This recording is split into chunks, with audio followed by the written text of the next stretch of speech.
When moving overseas for the first time, naturally, there's going to be a lot on your to-do list. But what about what's on your not to-do list?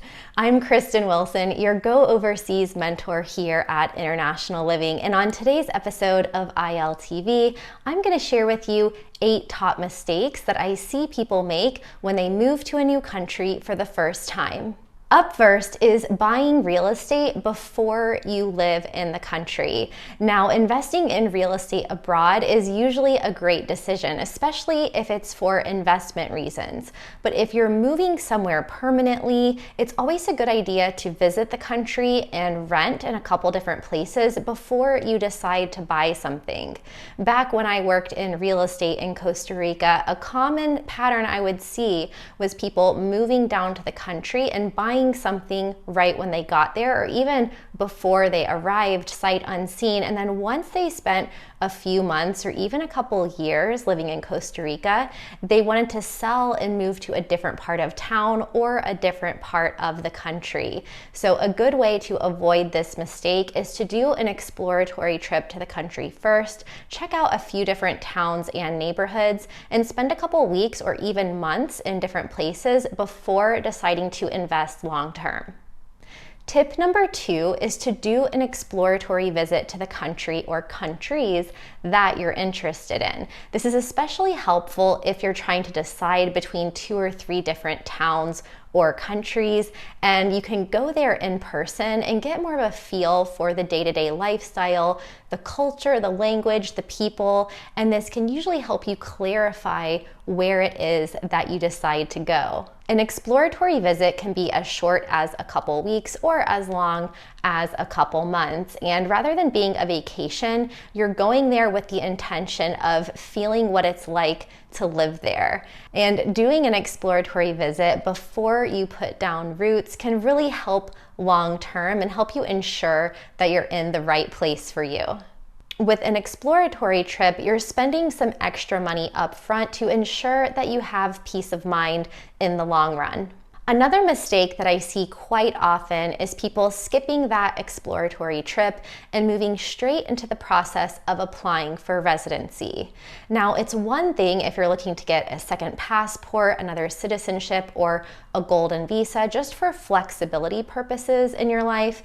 But if you're moving to a country and applying for permanent residency to live there for 5 or 10 years, that's a big commitment and a big upfront investment. And it also takes a lot of time for that residency to go through. So it's a good idea to spend some time in the country before starting that process of applying for residency. Now, a caveat here is that many countries require you to apply for permanent residency before you get there. So if that's the case, then take a quick trip, make sure that you're on the right path, and then go back to your home country, start that application process, and then move back to the country when you're ready. On the other hand, a mistake that I see far too often is people waiting too long to pursue their dreams of living in another country. Life is short and nothing is guaranteed. So if it's something that you've been thinking about for many years or even decades, then go ahead and take those first steps. Some of the most common feedback that I get from my relocation clients is that they wish they did this sooner. And sometimes it just takes a little bit of motivation and guidance to be able to put those wheels into motion and take your first steps of moving to another country. So don't make the same mistake. Take action now, and you could be living abroad sooner than you think. Now, once you arrive in a foreign country, you're likely going to want to hit the ground running and really immerse yourself in that foreign culture and get to know the locals. But a mistake that I see far too often is people staying in their comfort zone and gravitating more towards people that are living there from their home country, people that speak the same language, rather than really putting themselves out there and outside of their comfort zone. So this is something that's really normal. We want to gravitate to what's familiar to us, but a mistake that I see is people spending too much time with expats and foreigners because it's the path of least resistance, and not taking enough time to get to know the local people, culture, and language. So Don't let that happen to you. Create a plan, take some language classes, and be mindful about taking time to get involved with the community, volunteer, and make sure that you're spending at least equal time with expats as well as locals. Another mistake that I often see is people being too trusting when they get to a foreign country. Now, of course, there are really friendly, great, amazing people all around the world, but don't let your guard down more abroad than you would at home. If you wouldn't invite a stranger into your house, into your home country, then don't do it when you get to another one.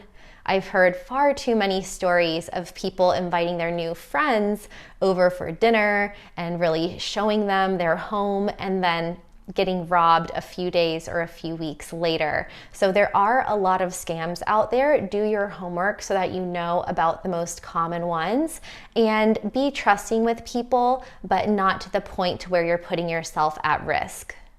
Another mistake that I think we can all be guilty of sometimes is expecting a country to change or not being able to fully adapt to life in a foreign culture.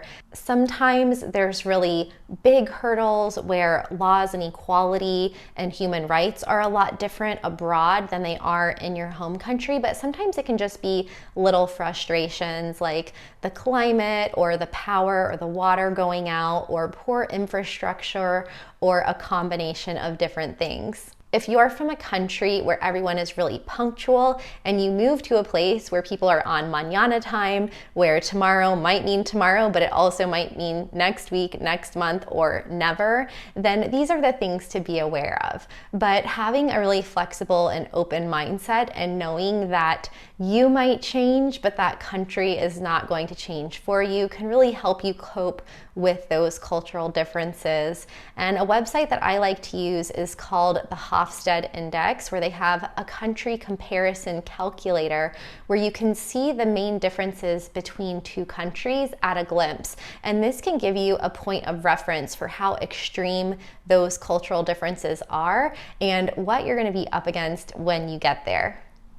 But ultimately, another mistake I see is people staying stuck when things aren't working. So if you move to another country and after a certain period of time you decide it's just not working for you, or you decide that you want to move back home, that's totally fine. For some people, they want to live abroad for their entire lives. For other people, you might want to switch countries every few years or just live abroad temporarily and then move back to be near friends and family.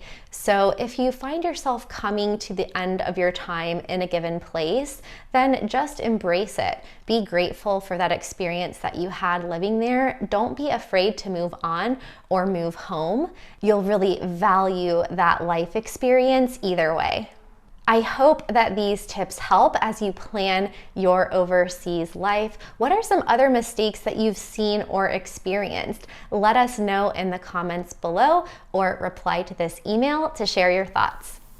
And there you have it, another episode of ILTV. Thank you so much for watching. I hope you've enjoyed it. Be sure to hit the subscribe button below, turn on your notifications so you don't miss out on any future videos, and join me for next week's episode.